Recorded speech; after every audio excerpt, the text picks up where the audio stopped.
Betrayal. Being sold out to the enemy. A word that cuts deeper than a knife and severs every ounce of trust that you had in someone. Being betrayed by someone that may not necessarily be considered a friend still hurts. But being betrayed by someone you consider to be a close friend or even family, that cuts even deeper. Jesus knew what was going to happen.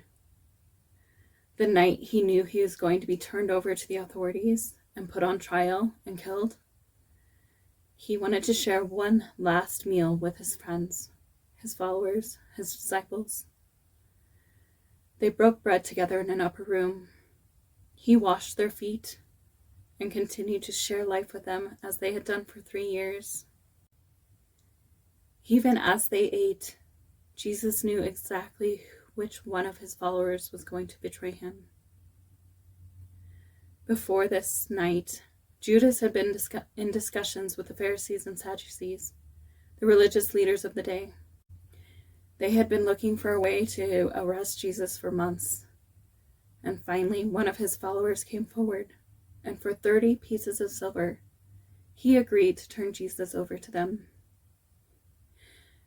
Judas knew exactly where Jesus would be.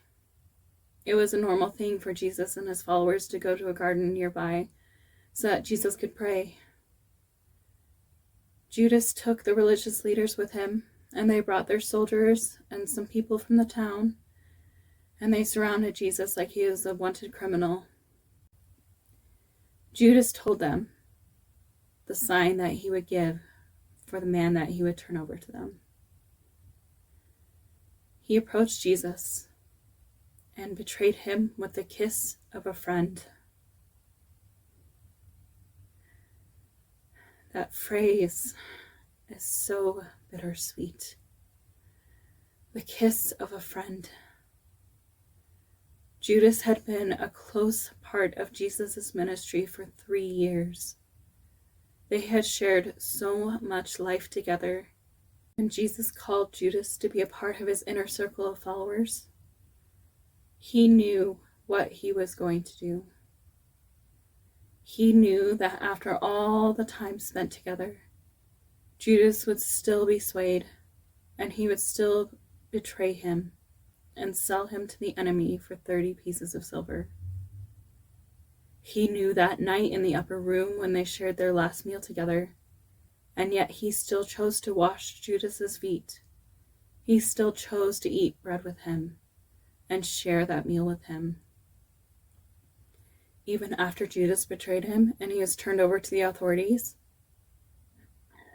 Jesus still chose to carry his cross and die for not only me and you, but also for Judas. What kind of love carries a cross for someone who betrayed him?